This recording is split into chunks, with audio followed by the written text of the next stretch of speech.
ایک खूबसूरत वादी में वाक़ एक छोटे से गांव में खालिद नामी एक नौजवान रहता था।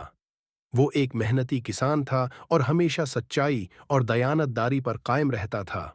इसके वालिदैन ने इसे बचपन से ही इस्लामी तालीमात के मुताबिक जिंदगी गुजारने की तरबियत दी थी। सच्चाई नेकी की तरफ ले जाती है और नेकी जन्नत की तरफ।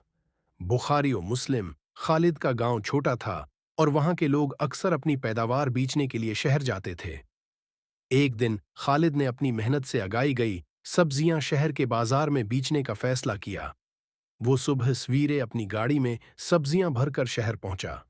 बाजार में दूसरे दुकानदार अपनी चीजें महंगे दामों और झूठ बोलकर बेच रहे थे।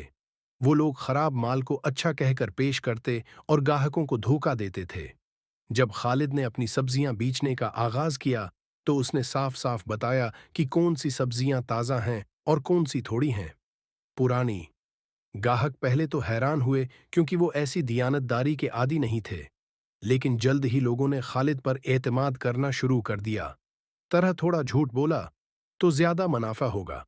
खालिद ने मुस्कुराकर जवाब दिया, मेरा रिज्क अल्लाह के हाथ में है और मैं अल्लाह की नाराजगी मोल लेकर रिज्क नहीं चाहता।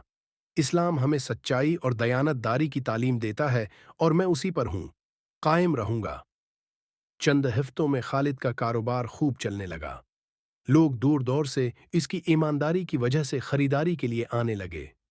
जहां दूसरे दुकानदारों का कारोबार कमजोर होने लगा, वहां खालिद की दियानतदारी ने उसे कामयाबी की राह पर डाल दिया।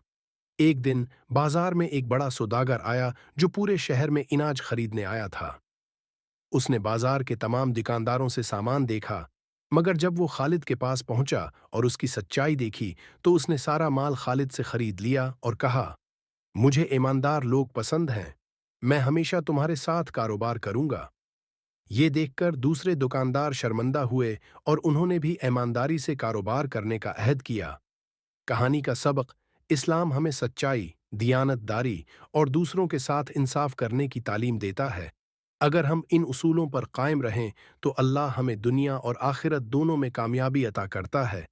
सच्चाई वक्ती तौर पर मुश्किल लग सकती है, लेकिन उसका इंजाम हमेशा भलाई और बरकत होता है।